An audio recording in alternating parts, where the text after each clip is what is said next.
ഇന്ന് കാണാൻ പോകുന്നത് തമിഴ് ഹൊറർ മൂവിയാണ്. ഇതൊരു കോമഡി മൂവിയും കൂടിയാണ്. ഈ കഥയിലേക്ക് കടക്കുന്നതിന് മുമ്പ് ലൈക്ക് ചെയ്യുക, സബ്സ്ക്രൈബ് ചെയ്യുക. കഥയുടെ തുടക്കം പോണ്ടിച്ചേരിയിൽ ഒരു വീടുണ്ട്. ആ വീട്ടിൽ അമാനുഷികമായ കാര്യങ്ങളെല്ലാം നടക്കുന്നു. ഇവിടെ നിറയെ പ്രേതങ്ങൾ ഉള്ളതായിട്ട് കാണിക്കുന്നു. വെള്ള ഗൗൺ ഇട്ട ഒരു പെണ്ണ് പിയാനോ വായിക്കുന്നു. കുറച്ച് കഴിയുമ്പോൾ ആ പെണ്ണിന്റെ തല തിരിഞ്ഞു വരുന്നു. അപ്പോഴാണ് നമുക്ക് മനസ്സിലാകുന്നത് ആ പെണ്ണ് ഒരു പ്രേതമായിരുന്നു. ഈ വീട്ടിൽ പ്രേതമുള്ളത് കൊണ്ട് തന്നെ ആരും അവിടേക്ക് പോകുകയില്ല. എല്ലാവർക്കും പേടിയാണ്. കുറച്ച് ചെറുപ്പക്കാർ ബോക്കറോട് ചോദിക്കുകയാണ്, ആ വീട് ഞങ്ങൾക്ക് സിനിമ ഷൂട്ട് ചെയ്യാൻ തരുമോ എന്ന്. അപ്പോൾ അയാൾ പറയാണ്, ആ വീടുള്ളത് ഒരു അമ്മയുടെയും ഒരു മോന്റെയും പേരിലാണ്. അവരോട് ചോദിച്ചാൽ നിങ്ങൾക്ക് തരുമായിരിക്കും. ഹീറോയാണ് അവിടെ സിനിമ ചെയ്യുവാനായി വരുന്നത്. അവർ ആ അരമനയിൽ വന്ന വീഡിയോ ഷൂട്ട് ചെയ്യാൻ വേണ്ടി തീരുമാനിക്കുകയാണ്. അപ്പോഴാണ് അവിടെ പിയോനോ കിടക്കുന്ന കാണുന്നത്. അപ്പോൾ ഹീറോ പറയാണ്, ഈ പഴയ പിയോനോ നമുക്ക് സിനിമയിൽ ഏതെങ്കിലും ഒരു ഭാഗത്ത് നമുക്ക് ചേർക്കാമെന്ന് പറയുന്നു. ഹീറോയോട് പ്രൊഡ്യൂസർ വിളിച്ച് പറയുകയാണ്, ഈ സിനിമയിൽ അഭിനയിക്കാനുള്ള ഹീറോയാണ് വേറൊരു പെണ്ണിന്റെ കൂടെ ഒളിച്ചോടി പോയി. അതുകൊണ്ട് തന്നെ ഈ സിനിമ ഇനി ഇവിടെ നടക്കത്തില്ല, അത് നിർത്തിയേക്കാൻ പറയുകയാണ്. അപ്പോൾ ഹീറോ പറയാണ്, അത് നടക്കത്തില്ല, ഇപ്പോൾ തന്നെ 20 ലക്ഷം രൂപ മുടക്കിയാണ് നമ്മൾ ഈ സിനിമയിലേക്ക് ഇറങ്ങിയത്, ഇത് മൊത്തം വേണമെന്ന് പറയുന്നു. അപ്പോൾ പ്രൊഡ്യൂസർ പറയുന്നു, ഇത് പറ്റില്ല എന്ന് പറയുന്നു. അപ്പോൾ ഹീറോയ്ക്കാണ് ദേഷ്യം വന്നിട്ട്, ഇവിടുന്ന് ജോലി നമുക്ക് നിർത്തിയേക്കാം, എല്ലാവരും പാക്ക് ചെയ്തോളാൻ പറയുന്നു. ആ സമയത്താണ് അവിടെ ഹീറോയിനി വരുന്നത്. ഹീറോയിനിക്ക് ഈ കാര്യമൊന്നും അറിയില്ല. അവൾ ഒരുപാട് സന്തോഷത്തോടെ ഒരുപാട് സാധനങ്ങളുമായിട്ടാണ് അവിടേക്ക് വരുന്നത്. എന്നാലോ ഹീറോയ്ക്ക് ദേഷ്യപ്പെട്ട് അവളുടെ ആ സാധനങ്ങളെല്ലാം വലിച്ചു താഴേക്കിടുകയാണ്. ഹീറോ വീട്ടിൽ വന്ന് അമ്മയോട് പറയുകയാണ്, നമ്മുടെ സിനിമ അവിടെ നിർത്തിവെക്കാനാണ് പറഞ്ഞ പ്രൊഡ്യൂസർ എന്ന് പറഞ്ഞ് സങ്കടപ്പെടുമ്പോൾ അമ്മ പറയുന്നു, ശരിയാകും എല്ലാം എന്ന് പറയുന്നു. അപ്പോൾ ഹീറോയുടെ അച്ഛനെ കാണിക്കുന്നു. അച്ഛനാണെങ്കിൽ ഇപ്പോൾ അമ്പലത്തിലാണ് ഉള്ളത്. അച്ഛൻ ഫ്രണ്ടിനോട് പറയുകയാണ്, എൻ്റെ മോൻ ഉണ്ടായപ്പോൾ എന്താ സംഭവിച്ചതെന്ന് അറിയാമോ? എൻ്റെ ഭാര്യ അന്ന് രാത്രിയിൽ ഭയങ്കര മഴയുള്ള ഒരു സമയത്തായിരുന്നു പ്രസവവേദന എടുത്തത്. അവളെ എങ്ങനെ ആശുപത്രി കൊണ്ടുപോകുമെന്ന് വിചാരിച്ചിരുന്നപ്പോൾ അവിടേക്ക് ഒരു പെൺകുട്ടി വന്നു. അവൾ പറഞ്ഞു, നിങ്ങൾക്കൊരു നല്ല കുട്ടി ഉണ്ടാകുമെന്ന് പറഞ്ഞു. അതിനുശേഷം അവൾ പ്രസവിച്ചു. എന്നാൽ ആ കുട്ടിക്ക് ജീവനില്ലായിരുന്നു. അപ്പോൾ അവൾ അമ്മ ഒരുപാട് സങ്കടപ്പെട്ടു. അവരാണെങ്കിൽ ആ ദൈവത്തിന്റെ ശില്പത്തിന്റെ അവിടെ ആ കുഞ്ഞിനെ വെച്ചു. ഉടനെ തന്നെ കുഞ്ഞിന് ജീവൻ വന്നു. അങ്ങനെയാണ് എൻ്റെ കുട്ടിയെ കിട്ടിയെന്ന് കൂട്ടുകാരനോട് പറയുന്നു. ഹീറോയുടെ അച്ഛനോട് പറയാണ്, ഹീറോയ്ക്ക് എന്തായാലും 20 ലക്ഷം രൂപയുടെ നഷ്ടം വന്നല്ലോ, അതുകൊണ്ട് തന്നെ ആ വീട് നമുക്ക് ക്യാരി ഹൗസ് ആക്കാം. അതാകുമ്പോൾ വിദേശികളെല്ലാം അവിടേക്ക് വരികയും ഹീറോയ്ക്ക് ഉടനെ തന്നെ ഒരുപാട് പൈസ കിട്ടുകയും ചെയ്യും. അച്ഛൻ പറയാണ്, അത് ശരിയാണല്ലോ, അങ്ങനെ ഒരുപാട് ആൾക്കാർ അപ്പോൾ ആ വീട് കാണാൻ വേണ്ടി വരും. അപ്പോൾ വിദേശികൾ പോലും വരുമ്പോൾ നമുക്ക് പൈസ കിട്ടുമല്ലോ, എന്നാൽ അങ്ങനെ ചെയ്യാമെന്ന് അവർ തീരുമാനിക്കുന്നു. അതിനായി ഹീറോയും എല്ലാവരും അങ്ങോട്ടേക്ക് വരികയാണ്. എന്നിട്ട് അവിടുത്തെ ഓണറോട് പറയുകയാണ്, ഞങ്ങൾക്ക് ഇത് ക്യാരി ഹൗസ് ആക്കണമെന്ന്. നിങ്ങൾ എന്ത് വേണമെങ്കിലും ചെയ്തു, 6 മാസത്തേക്കിന് നിങ്ങൾക്ക് ഈ വീട് യൂസ് ചെയ്യാമെന്ന് പറയുന്നു. അതുകൊണ്ട് തന്നെ അവർ ആ വീട് വൃത്തിയാക്കുകയാണ്. വീട്ടിൽ ഭയപ്പെടുത്തുന്ന കാര്യങ്ങളാണ് ഇവർ ചെയ്യുന്നത്. അപ്പോൾ ആൾക്കാരെ കണ്ട് പേടിപ്പിക്കാനാണ് ഇവർ ഓരോ കാര്യങ്ങളും ചെയ്ത് അത് ശരിയാക്കും. സിനിമാ നടൻ യോഗിലാലാണ് അങ്ങോട്ടേക്ക് വരുന്നത്. അതിൻ്റെ അകത്തേക്ക് കയറുമ്പോൾ അവിടെ പ്രേതങ്ങളെ പോലെ അഭിനയിച്ച് കുറച്ച് പേരുണ്ട്. അവരാണെങ്കിൽ അവനെ പേടിപ്പിക്കാനായി നോക്കുകയാണ്. അതിനായി ഓരോരുത്തരും അവിടെ വേഷം കെട്ടി വരുന്നു. അപ്പോൾ ഇത് കാണുമ്പോൾ അവൻ പേടിക്കുന്നുണ്ട്. ഇവിടെ ഒരു പെരിയവർ വരുവാണ്. അവൻ പറയാണ്, നിങ്ങൾ മിണ്ടാതെ പോകണമെന്ന്. ശരിക്കും പറഞ്ഞാൽ അങ്ങനെ ഒരാൾ അവിടെ ഇല്ലായിരുന്നു. യോഗിലാൽ ചെല്ലുന്നിടത്തെല്ലാം ആ പെരിയവർ വരികയാണ്. യോഗിനാഥ് പറയാണ്, നീ പേടിപ്പിക്കാൻ നോക്കട്ടെ, ഞാൻ പേടിക്കത്തില്ലെന്ന്. അപ്പോഴത്തേന് ആ പെരിയവർ പെട്ടെന്ന് മാഞ്ഞു പോവുകയാണ്. അത് കാണുമ്പോൾ അവൻ വിചാരിക്കും, ഇതെങ്ങനെയാണ് മാഞ്ഞു പോയത്. എന്തായാലും യോഗിനാഥ് അവിടുന്ന് പോവുകയാണ്. യോഗിനാഥ് വന്നതുകൊണ്ട് തന്നെ അവിടുത്തെ നാട്ടുകാരെല്ലാം ആ കാഴ്ചകൾ കാണുവാനായി വരികയാണ്. ഇവിടെ ഭയപ്പെടുത്തുന്ന കാര്യങ്ങൾ ഉള്ളത് കൊണ്ട് തന്നെ നാട്ടുകാർക്ക് ഒരുപാട് ഇഷ്ടപ്പെടുകയാണ്. അവർ ഫോട്ടോയൊക്കെ എടുക്കുന്നുണ്ട്.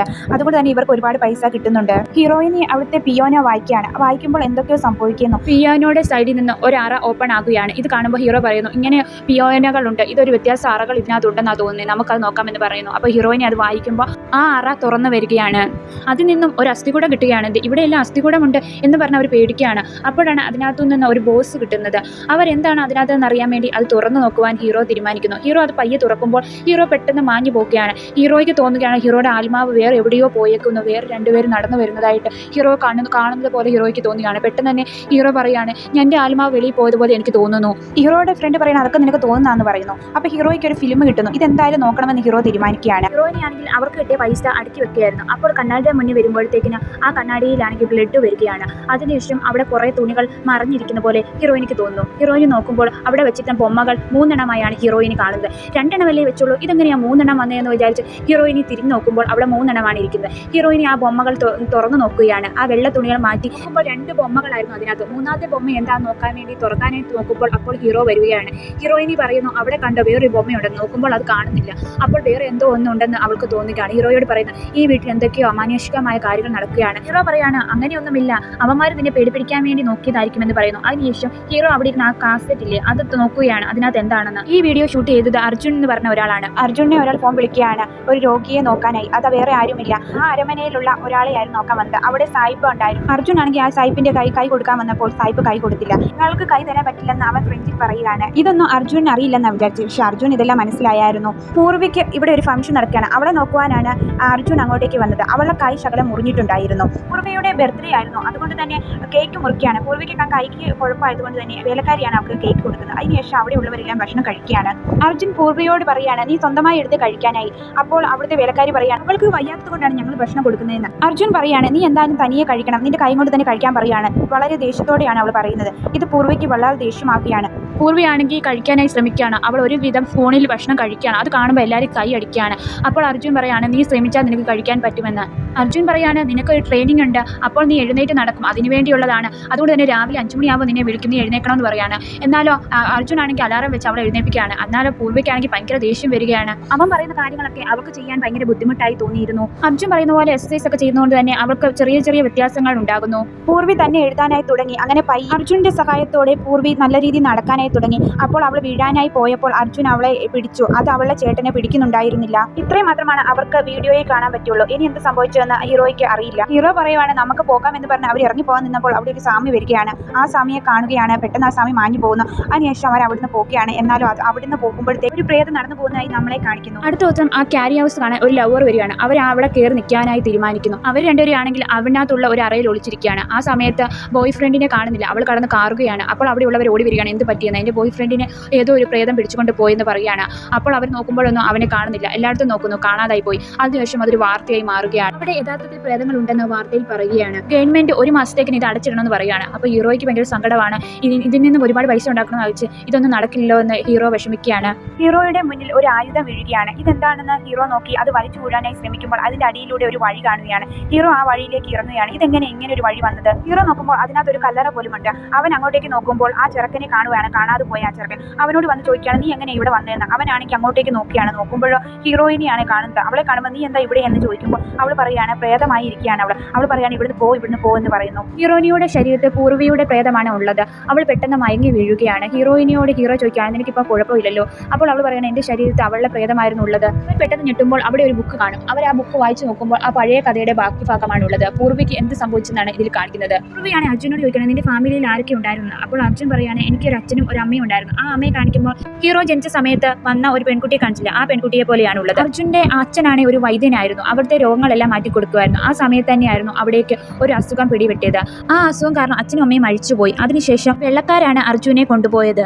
അർജുൻ ആണെങ്കിൽ അച്ഛന്റെ കഴിവുകൾ കിട്ടിയിരുന്നു. അതുകൊണ്ട് തന്നെ വൈദ്യനായി അർജുൻ മാറി. അർജുൻ പറയാണ് എല്ലാ രോഗത്തിനുമുള്ള ഒരു വഴിയുണ്ട് എന്നാൽ അവിടെ ഉള്ളവർ ആരും കേൾക്കുന്നില്ല. ഒരു പെൺകുട്ടി മാത്രം അത് കേൾക്കുന്നുണ്ട്. ഫ്രാൻസിലെ പ്രസിഡന്റ് ആയിരുന്നു അവൾ മാത്രം പറയുകയാണ് അർജുനോട് നീ ആണെങ്കിൽ ക്യാൻസറിന്റെ മരുന്ന് കണ്ടുപിടിക്കണം. അപ്പോൾ അർജുൻ പറഞ്ഞു അതിനുള്ള മരുന്ന് ശേഖരിച്ചിട്ട് വരാമെന്ന് പറഞ്ഞു. അങ്ങനെയാണ് അവൻ അവിടേക്ക് വന്നത്. ഇത്രയും മാത്രമാണ് ആ ബുക്കിൽ ഉണ്ടായിരുന്നത്. ഹീറോ പറയാണ് ക്യാൻസറിനുള്ള മരുന്ന് കണ്ടുപിടിച്ചോ ഇല്ലയോ എന്ന് അറിയില്ലല്ലോ എന്ന്. അപ്പോൾ ഹീറോയിന് പറയാണ് അതൊന്നും നമുക്ക് അറിയണ്ട, നമുക്ക് ഇവിടെ നിന്ന് എങ്ങനെയും രക്ഷപ്പെടാമെന്ന്. എനിക്കാണെങ്കിൽ നല്ല രീതിയിൽ പേടിയായിട്ടിരിക്കുകയാണ്. എന്നാൽ ഹീറോ പറയാണ് ഇല്ല എനിക്ക് ഈ കാര്യങ്ങൾ മൊത്തം അറിയണം എന്ന് പറയുകയാണ്. കാരണം അവനുമായിട്ട് എന്തോ ഒരു ബന്ധം എനിക്കുണ്ട്. അതുകൊണ്ടാണ് അവനെ കാണുന്ന പോലെയൊക്കെ എനിക്ക് തോന്നുന്നത്. ഹീറോ പറയാണ് എൻ്റെ അമ്മയ്ക്കും ഇതേ അസുഖമാണ്. ഈ അസുഖം മാറണമെങ്കിൽ ആ മരുന്ന് എനിക്ക് അറിയണമെന്ന് പറയുകയാണ്. ശരിക്കും പറഞ്ഞാൽ ഹീറോയുടെ അമ്മയ്ക്ക് ക്യാൻസർ ആയിരുന്നു. ഇപ്പോഴാണ് ഹീറോയുടെ അമ്മയെ കാണിക്കുന്നത്. അപ്പോൾ പൂർവിയുടെ പ്രേതം അങ്ങോട്ടേക്ക് വരുവാണ്. ആ പ്രേതം പറയാണ് നിങ്ങൾ എങ്ങനെയും ഇവിടുന്ന് പോ എന്ന് പറയുകയാണ്. അപ്പോൾ അവർ പേടിച്ചിട്ട് അങ്ങോട്ടേക്ക് നോക്കുമ്പോൾ പൂർവിയുടെ ചേട്ടൻ പ്രേതം അങ്ങോട്ടേക്ക് വന്നിരിക്കുന്നു. അപ്പോൾ ആ പ്രേതം പറയാണ് ഇത് എന്റെ സ്ഥലമാണ്, ഇവിടുന്ന് പോകാനായി പറയുകയാണ്. അപ്പോൾ ഹീറോയിനും കൂടി അവിടുന്ന് ഒരുവിധം രക്ഷപ്പെട്ട് പോവുകയാണ്. ഹീറോയുടെ അച്ഛൻ വിളിക്കുകയാണ്. ഹീറോയുടെ അമ്മയാണ് ആശുപത്രിയിലായിട്ടുണ്ട് എന്ന് പറയുകയാണ്. ഹീറോ അവിടെ ചെന്ന് അമ്മയെ കാണുമ്പോൾ ഹീറോ സങ്കടപ്പെടുകയാണ്. അമ്മ ഒരുപാട് സ്നേഹിച്ചാണ് ഹീറോയെ വളർത്തിയിരുന്നത്. അതിനുശേഷം ഡോക്ടറെ കാണുവാനായി പോവുകയാണ്. അപ്പോൾ പറയാണ് നിനക്ക് ഈ ഫോട്ടോ ഇരിക്കുന്ന സിദ്ധനെ നീ കണ്ടിട്ടുണ്ടോ എന്ന് ചോദിക്കുകയാണ്. ഹീറോയാണ് ഞെട്ടുകയാണ്. കാരണം ഹീറോ ഇതിനു മുമ്പ് കണ്ടിട്ടുണ്ടായിരുന്നു. ഹീറോയോട് പറയാൻ ഇത് കുറച്ച് നാൾക്ക് മുമ്പ് ഈ വൈദ്യൻ മരിച്ചു പോയിരുന്നു. എന്നാൽ പല ആൾക്കാരെയും സഹായിക്കുവാനായി ഈ വൈദ്യൻ വരുന്നതായി പലർക്കും തോന്നിയിട്ടുണ്ടെന്ന് കേട്ടിട്ടുണ്ട് എന്ന് പറയുകയാണ്. അതിനുശേഷം ഹീറോ അവിടുന്ന് പോകുമ്പോൾ ആ വൈദ്യൻ അങ്ങോട്ടേക്ക് വരികയാണ്. ഹീറോ എങ്ങനെയും അവിടുത്തെ രഹസ്യങ്ങൾ അറിയണമെന്ന് ആഗ്രഹിക്കുന്നു. അവിടുന്ന് ഒരു പെട്ടി കിട്ടുമോ ഹീറോ നോക്കിയാണ്. എന്നാലും അവിടുത്തെ പറ്റിയുള്ള ബാക്കി കഥകളൊന്നും ഇല്ലായിരുന്നു. അതുകൊണ്ട് ഹീറോയാണ് ആരോടും പറയാതെ ആ അരമനയിൽ ഒറ്റയ്ക്ക് പോവുകയാണ്. അവിടെ ഇരുന്ന ക്യാമറ തന്നെ വർക്കിംഗ് ചെയ്യുന്നത് കണ്ടപ്പോൾ ഹീറോ ആ ക്യാമറയെ നോക്കുമ്പോൾ 1940 നടന്ന കാര്യങ്ങൾ കാണുന്നു. പ്രായമുള്ള ഒരാൾ സ്റ്റെപ്പ് കയറി പോകുന്നതായി കാണുന്നു. അതിനുശേഷം അർജുൻ ആണെങ്കിൽ ബ്ലഡ് ഛർദ്ദിച്ച് അങ്ങോട്ടേക്ക് കൊണ്ടുവന്നതായിട്ട് കാണുന്നു. അർജുൻ എന്തോ ഒന്ന് സംഭവിച്ചിട്ടുണ്ടെന്ന് ഹീറോയ്ക്ക് മനസ്സിലാകുന്നു. ഇവിടെയുള്ള പ്രേതങ്ങളെല്ലാം അർജുനെ അടിക്കുന്നതായിട്ട് തോന്നുന്നു. ഹീറോയ്ക്ക് ഇതെല്ലാം തോന്നിയതായിരുന്നു. അടുത്തത് കാണിക്കുന്ന അർജുനെയാണ്. അർജുൻ ആണെങ്കിൽ മരുന്നുകളെല്ലാം കണ്ടുപിടിക്കുകയായിരുന്നു. ആ സമയത്താണ് അവിടേക്ക് ആ സായിപ്പ് വന്നത്. ആ സായിപ്പ് ചോദിക്കുകയാണ് നിനക്ക് ഈ മരുന്നൊന്നും ഉണ്ടാക്കാൻ കഴിയില്ല എന്നൊക്കെ പറയും ദേഷ്യപ്പെട്ട് പറഞ്ഞിട്ട് പോവുകയാണ്. എന്നാൽ അർജുന് ദേഷ്യമുണ്ട്. എന്നാൽ അവൻ കൺട്രോൾ ചെയ്യുകയാണ്. ആ സായിപ്പാണെങ്കിൽ ഒരു ആനയെ വെടിവെക്കാൻ ശ്രമിക്കുകയാണ്. അപ്പോൾ അവിടെ ഉള്ളവർ വെടിവെക്കലേ എന്ന് പറഞ്ഞിട്ട് പോലും കേൾക്കാതെ വെടിവെക്കുകയാണ്. ആ ആനയാണെങ്കിൽ ആ സായിപ്പിനെ കുത്താനായി വരുമ്പോൾ അവിടേക്ക് അർജുൻ വന്ന് ആ ആനയെ കൺട്രോൾ ചെയ്യുകയാണ്. അത് കാണുമ്പോൾ ആ സായിപ്പ് പറയാണ് നീ എന്നോട് ക്ഷമിക്കണം, നിന്നോട് ഞാൻ ഓരോന്ന് പറഞ്ഞിരുന്നു, ഇനി നമ്മൾ ഫ്രണ്ട്സ് ആണെന്ന് പറയുകയാണ്. അർജുൻ ആണെങ്കിൽ ആ മരുന്ന് കണ്ടുപിടിച്ചു. അവിടുന്ന് ഫ്രാൻസിലേക്ക് പോകുമായിരുന്നു. അപ്പോഴാണ് പൂർവിയെ ഒന്ന് കാണുവാനായി അർജുൻ അങ്ങോട്ടേക്ക് വന്നത്. അവിടേക്ക് കുറച്ച് ആൾക്കാർ വന്ന് പൂർവിയെ കൊല്ലുവാനായി ശ്രമിക്കുകയാണ്. അപ്പോൾ അർജുൻ രക്ഷിക്കുന്നു. അർജുനാണ് അവരെ അടിക്കുകയാണ്. എന്നാൽ ഇന്ത്യക്കാർ പോയി ഇവരെ കൂട്ടത്തിലുണ്ടെന്ന് അറിയുമ്പോൾ അർജുൻ വിഷമാണ്. എന്നാൽ അർജുൻ അവരെല്ലാം അടിച്ച് ശരിയാക്കുകയാണ്. അർജുൻ അവരോട് പറയുകയാണ് ഈ വെള്ളക്കാർ എല്ലാവരെയും നമ്മളെ ഒന്നും ചെയ്യുന്നവരല്ല. ഇത് പറഞ്ഞിട്ട് കൂട്ടത്തിലുള്ള ആൾക്കാർ അത് വിശ്വസിക്കുന്നില്ല. പൂർവിക്കും അർജുനും ഇഷ്ടത്തിലാണ്. അവർ പരസ്പരം ഇത് പറയുന്നുണ്ട്. അർജുൻ ഫ്രാൻസിലേക്ക് പോകുന്നതിന് മുമ്പ് അർജുന്റെ മനസ്സിലുള്ള ഇഷ്ടം പറയുകയാണ്. അതിനുവേണ്ടി ഒരു വോയിസ് വീഡിയോ ചെയ്ത് വെച്ചിട്ടുണ്ടായിരുന്നു. അത് പൂർവിയെ കേൾപ്പിച്ചു കൊടുക്കുകയാണ്. അതിനുവേണ്ടി അവളെ കണ്ണ് കെട്ടിയിട്ട് അവിടെ ഇരുത്തുകയാണ്. ആ സമയത്ത് അവിടേക്ക് കുറച്ച് ശത്രുക്കൾ വന്ന് പൂർവിയെ വെടിവെക്കുകയാണ്. എന്നാൽ പൂർവിയെ വെടിവെച്ചെന്ന് വിചാരിക്കുമ്പോൾ പൂർവി അല്ലായിരുന്നു, അത് അർജുനെയായിരുന്നു വെടിവെച്ചിരുന്നത്. അർജുൻ പൂർവിയുടെ അടുത്തേക്ക് ഓടി വന്നതുകൊണ്ട് തന്നെ അർജുനാണ് വെടിവെച്ചത്. പൂർവി ഓടി വന്ന് എല്ലാവരോടും പറയാണ് അർജുനെ വെടിവെച്ച് രക്ഷിക്കണമെന്ന്. അവനെ ആശുപത്രി കൊണ്ടുപോയെങ്കിലും അർജുൻ മരിച്ചുപോയി. എല്ലാം കേട്ടുകൊണ്ടിരുന്ന ഹീറോ അങ്ങോട്ടേക്ക് നോക്കുമ്പോൾ ആ പ്രായമായ പാർട്ടിയാണ് അങ്ങോട്ടേക്ക് വന്നത്. ബാക്കി കഥ ഞാൻ പറയാമെന്ന് അവർ പറയുന്നു. അതിനുശേഷം കഥയിലേക്ക് കടക്കുകയാണ്. അപ്പോൾ അർജുനെ വെടിവെച്ചത് വേറെ ആരുമല്ല, ആ സായിപ്പായിരുന്നു. അനിയത്തിയുടെ മുന്നിൽ അഭിനയിക്കുകയായിരുന്നു. അർജുൻ ചോദിച്ചു, നീ എന്തിനാ എന്നെ വെടിവെച്ചതെന്ന്. ഞാൻ നിന്റെ മുന്നിൽ കൂട്ടുകാരനായിട്ട് അഭിനയിക്കുകയായിരുന്നു. നീ ഇന്ത്യക്കാരനാണ്, നീ ഞങ്ങളുടെ മുന്നിൽ ഒരു ശിഷ്യനാണ്. എന്നിട്ട് നീയോ എല്ലാ മരുന്നുകളും കണ്ടുപിടിച്ച് വലിയ ആളായി നോക്കുകയാണ്. ഈ മരുന്നുകളെല്ലാം എനിക്ക് വേണം, എന്നിട്ട് ഞാനൊരു വലിയ ആളായി മാറും. അതിനുവേണ്ടിയാണ് ഞാൻ ഇങ്ങനെയൊക്കെ ചെയ്തത്. അതിന് നീ മരിക്കണം, അതിനാണ് നിന്നെ ഞാൻ വെടിവെച്ചതെന്നൊക്കെ പറയും. ഇതൊക്കെ അനിയത്തി ഇതൊന്നും അറിയുന്നില്ലായിരുന്നു. അങ്ങനെ അർജുൻ പറയുകയാണ്, എന്നാൽ നീ സൂക്ഷിച്ചോ, ഈ മരുന്നിൻ്റെ രേഖകളെല്ലാം ഞാൻ വേറൊരു സ്ഥലത്ത് സൂക്ഷിച്ചിട്ടുണ്ട്, അതൊരിക്കലും നിനക്ക് കിട്ടില്ലെന്ന് പറഞ്ഞിട്ട് അർജുൻ മരിച്ചു പോക്കുകയാണ്. സായിപ്പാണെങ്കിൽ അർജുൻ ഒരു കള്ളനാണ്, അവന് മരുന്നൊന്നും ഉണ്ടാക്കാൻ അറിയില്ലെന്ന് യൂറോപ്പിലുള്ള ആൾക്കാരെ പറഞ്ഞ് തെറ്റിദ്ധരിപ്പിക്കുകയാണ്. സായിപ്പിൻ്റെ ശിഷ്യനോട് പറയുകയാണ് എങ്ങനെയെങ്കിലും അവൻ കണ്ടുപിടിച്ച ആ രേഖകൾ മരുന്നുകളും കണ്ടുപിടിക്കണമെന്ന് പറയുകയാണ്. അവൻ്റെ സഹോദരി ഇതെല്ലാം കേൾക്കുന്നുണ്ടായിരുന്നു. അപ്പോഴാണ് അവൾക്ക് മനസ്സിലായത് അർജുനെ കൊണ്ടുവന്ന് കൊന്നത് ചേട്ടനാണെന്ന് മനസ്സിലാവുകയാണ്. അതുകൊണ്ട് തന്നെ ഈ മരുന്ന് ഒരിക്കലും ചേട്ടൻ്റെ മുന്നിൽ എത്താതിരിക്കാൻ വേണ്ടി അനിയത്തി ശ്രദ്ധിച്ചു. ഈ മരുന്ന് ഗവൺമെൻറ്റിൻ്റെ മുന്നിൽ എത്തിക്കണമെന്ന് അവൾ വിചാരിച്ചു. എന്നാൽ ഇതെല്ലാം അവളുടെ ചേട്ടൻ കാണുന്നുണ്ടായിരുന്നു. നീ എന്താ വിചാരിച്ച ഈ മരുന്നുകളെല്ലാം നീ മാറ്റാമെന്നോ, അത് നിന്നെ സമ്മതിക്കില്ലെന്ന് പറഞ്ഞ് സ്വന്തം സഹോദരിയാന്ന് പോലും നോക്കാതെ അവളെ കൊന്നുകളഞ്ഞു.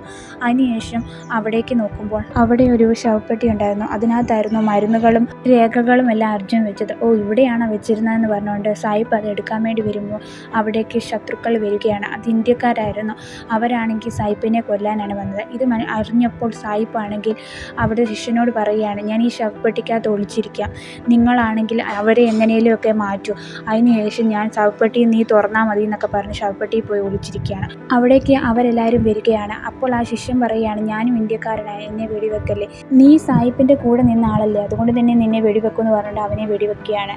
എന്നാലോ സായിപ്പിനാണെങ്കിൽ വെളിയിലിറങ്ങാൻ പറ്റില്ല. ശവപ്പെട്ടിയിൽ നിന്നിട്ട് ഒരാളുടെ സഹായമില്ലാതെ തുറക്കാൻ പറ്റാത്തതുകൊണ്ട് തന്നെ സായിപ്പ് ശ്വാസം മുട്ടി മരിച്ചു പോവുകയാണ്. അവിടുന്ന് ഒരു പെണ്ണ് രക്ഷപ്പെട്ടു പോകുന്നുണ്ടായിരുന്നു. ആ പെണ്ണാണ് ഈ കഥകളെല്ലാം പറയുന്ന ഈ പ്രായമായ ആ വ്യക്തി, ആ പെണ്ണായിരുന്നു. ഹീറോയ്ക്കാണെങ്കിൽ ആ മരുന്നുണ്ടാക്കുന്ന ഫോർമുല അറിയണമായിരുന്നു. അതുകൊണ്ട് തന്നെ അത് അവിടെ തന്നെ ഉള്ളതെന്ന് മനസ്സിലാക്കി ആ കോട്ടയിലേക്ക് പോവുകയാണ്. കൂട്ടുകാർ പോകണമെന്ന് പറഞ്ഞിട്ട് ഹീറോ കേൾക്കുന്നില്ല. അതുകൊണ്ട് തന്നെ അങ്ങോട്ടേക്ക് പോകുന്നു. അവിടുത്തെ ഗേറ്റ് തുറക്കാൻ നോക്കുമ്പോൾ അതിൽ കറണ്ട് അടിക്കുന്ന പോലെ തോന്നുവാണ്. അത് ആ സായിപ്പിൻ്റെ വേലയാണെന്ന് ഹീറോയ്ക്ക് മനസ്സിലാകുന്നു. കണ്ണാടിയുടെ ഉള്ളിൽ നിന്ന് ഒരു സാമി വന്നിട്ട് പറയുകയാണ്, ഈ 14 മണിക്കൂറിനുള്ളിൽ സൂര്യചന്ദ്രന്മാരെല്ലാം ഒന്നിക്കുന്ന സമയമാണ്. ആ സമയത്തിനുള്ളിൽ നിനക്ക് എന്ത് വേണേലും ചെയ്യാം, അതിനുള്ളിൽ വേണം നിനക്ക് ആ മരുന്ന് കണ്ടെത്താൻ എന്നൊക്കെ പറഞ്ഞിട്ട് ആ സ്വാമി അവിടുന്ന് പോവുകയാണ്. അവരതിനകത്ത് കയറി ആ ശവപ്പെട്ടി തുറക്കാൻ നോക്കിയാണ്. എന്നാൽ തുറക്കാനായി പറ്റുന്നില്ല. 3 സിംഹത്തിൻ്റെ ഇപ്പം ഉണ്ടായിരുന്നു. അത് പിടിച്ച് തിരിക്കുമ്പോൾ വേറൊരു അറയാണ് തുറന്നു വരുന്നത്. സമയമാകുന്നു, എങ്ങനെയും തുറക്കാൻ വരുന്നു. അവർ തുറക്കുകയാണ്. അവർ തുറന്ന സമയത്ത് തന്നെ 13 മണിക്കൂറായി. അതുകൊണ്ട് തന്നെ അവിടെ ആത്മാവ് വരികയാണ്. അവർ ആ മരുന്ന് ഫോമിലെ എടുത്ത് ഓടുകയാണ്. ആ സമയത്ത് അവർ ആത്മാവ് വന്ന് അവരെ പിടിക്കുകയാണ്. അവർ തമ്മിൽ അങ്ങോട്ടും ഇങ്ങോട്ടും അറ്റാക്ക് ചെയ്യുകയാണ്. ഹീറോയുടെ അച്ഛൻ വന്ന് ആ അമ്പലത്തിൽ വന്ന് പ്രാർത്ഥിക്കുകയാണ്, എൻ്റെ മകനെ എങ്ങനെയും രക്ഷിക്കണം എന്ന് പറയുന്നു. അപ്പോൾ തന്നെ അർജുൻ്റെ ആത്മാവ് പുറത്തേക്ക് വരികയാണ്. ഹീറോയുടെ രൂപത്തിലുള്ള മറ്റൊരു ആത്മാവും കൂടെ വരികയാണ്. ഈ ആത്മാവുകളെല്ലാം ചേർന്ന് മറ്റു ആത്മാവിനെ ആക്രമിക്കുകയാണ്, അതായത് ആ സായിപ്പിൻ്റെ ആത്മാവിനെ. അപ്പോൾ ഹീറോയ്ക്ക് ശക്തി കിട്ടുന്നു. ആ ഹീറോയും കൂടെ ചെന്ന് അവരെ എല്ലാവരെയും ശരിയാക്കുകയാണ്. അവിടേക്ക് ഒരു പുസ്തകം വരികയാണ്. ആ പുസ്തകത്തിൽ ആ മരുന്നുണ്ടാക്കുന്നത് എങ്ങനെയാണെന്നുള്ള കാര്യങ്ങളെല്ലാം എഴുതിയിട്ടുണ്ട്. അത് ഹീറോ കാണുമ്പോൾ സന്തോഷിക്കുകയാണ്. ആ സമയത്താണ് അവിടേക്ക് അർജുൻ വരുന്നത്. അർജുൻ്റെ കൂടെ ആ പൂർവിയും ഉണ്ടായിരുന്നു. അവർ പെട്ടെന്ന് മാഞ്ഞു പോകുന്നത് അർജുനും ഫ്രണ്ട്സും കാണുന്നുണ്ട്. ഹീറോ ആ മരുന്നുണ്ടാക്കുന്നതായി കാണിച്ച് ഈ കഥ ഇവിടെ അവസാനിക്കുകയാണ്. കഥ ഇഷ്ടപ്പെട്ടാൽ ലൈക്ക് ചെയ്യാൻ മറക്കണ്ട. ലൈക്ക് ചെയ്യുക, സബ്സ്ക്രൈബ് ചെയ്യുക, കമൻറ്റ് ചെയ്യുക.